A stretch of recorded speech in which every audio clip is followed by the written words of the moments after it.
asalaamu calaykum waraxmatullahi wabarakaatu asxaabta ku xiran janalka marka la soo dhawaado aad iyo aad u mahadsantihiin. Maanta waa khamiis 9 bisha 11 sanadka 2023. Muuqaalkan waxaan rabaa inaan ku dulmaro doodii xalay magaalada Miami ee gobolka Florida ay ku yeesheen shantii xubnood ee xisbiga Republikaanka ah ee u sharaxnaa doorashooyinka madaxtinimada ee sanadka 2024 iyadoo Trump markii saddexaad uusan ka qaybgelin dood ay yeelanayaan xubnaha kula tartamaya magacaabista xisbiga Republikaanka ah marka la gaaro dhowr bilood kadib. Doodan waxay ahayd mid si weyn loo daawaday marka la barbar dhigo labadii doodood ee ka horreeyay tii dhacday bishii Agosto ee Milwaukee, Wisconsin lagu qabtay oo 8 xubnood ay ka qayb galeen, iyo tii kale oo ku xigtay oo bishii September lagu qabtay gobolka California oo 7 xubnood ay ka qayb galeen. 5 xubnood ayaa isku soo haray kadib markii ay ka hareen oo shuruudihii looga baahnaa ay soo buuxin waayeen madaxweyne ku-xigeenkii hore ee waddanka Mike Pence iyo sidoo kalena gudoomiyaha gobolka North Dakota Doug Burgum. Xubnaha marka dooda xalay ka qayb galay waxa ay ahaayeen gudoomiyaha gobolka Florida oo xalay isaga marti loo ahaa gobolkiisa lagu qabanayay, Ron DeSantis, Nikki Haley, Vivek Ramaswamy oo nin asal ahaan waalidiintii Hindiya ay ka soo jeedaan laakiin ganacsada ah, Tim Scott, senatarka kaliya ee madowga ah ee ku jira aqalka Senate ee Congress-ka Mareykanka, iyo Chris Christie oo horey u ahaan jiray gudoomiyaha gobolka New Jersey.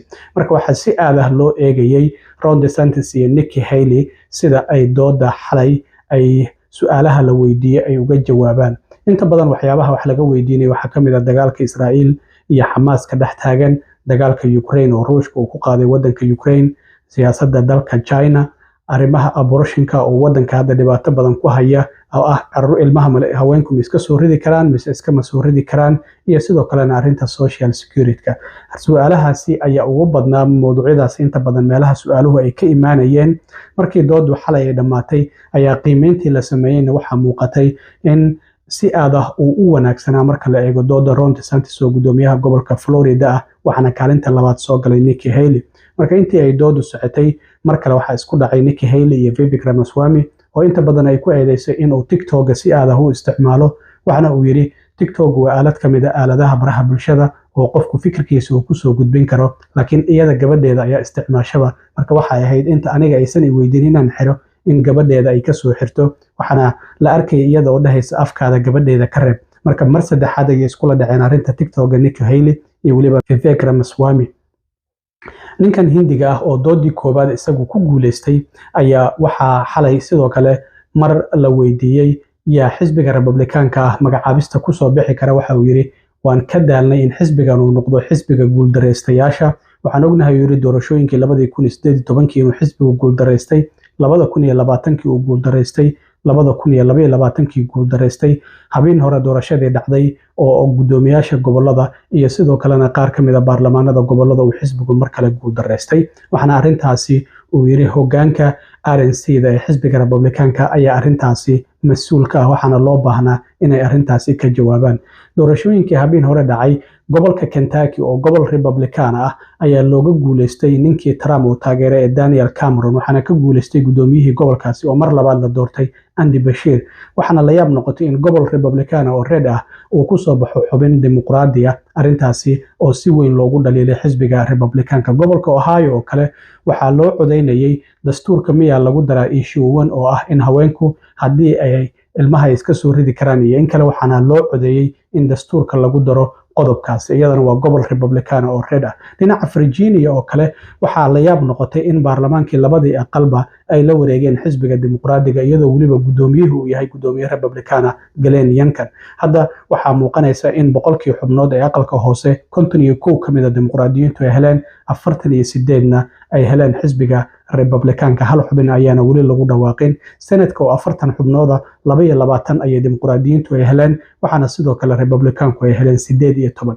Marka taasi waxay ku adkaan doontaa gudoomiyaha gobolkaasi oo Republican Glenn Youngkin in siyaasadiisa uu mariyo labada aqal ee aqalka hoose iyo aqalka Senatka ee gobolka Virginia. Marka arrimahaasi oo idil waxay leeyihiin waa sanadkii afraad oo xisbiga Republikaanka uu guuldareysanayo. Arrintaas waxaa loo baahan yahay marka in hoggaanka la bedelo. Trump oo ah ninka ugu cadcad hadda ugu horeeya musharaxiintan taagan ma uusan ka qaybgelin markii saddexaad doodan xalay ka dhacday Miami, laakiin meel aan ka fogeyn ayaa soo bax siyaasadeed uu ku qabanayay. Waxaana uu yiri uma baahni xubno aan 50 ilaa 60 dhibcood aan ka horeeyeen aan waqti ku lumiyo oo aan dood kala qayb galo.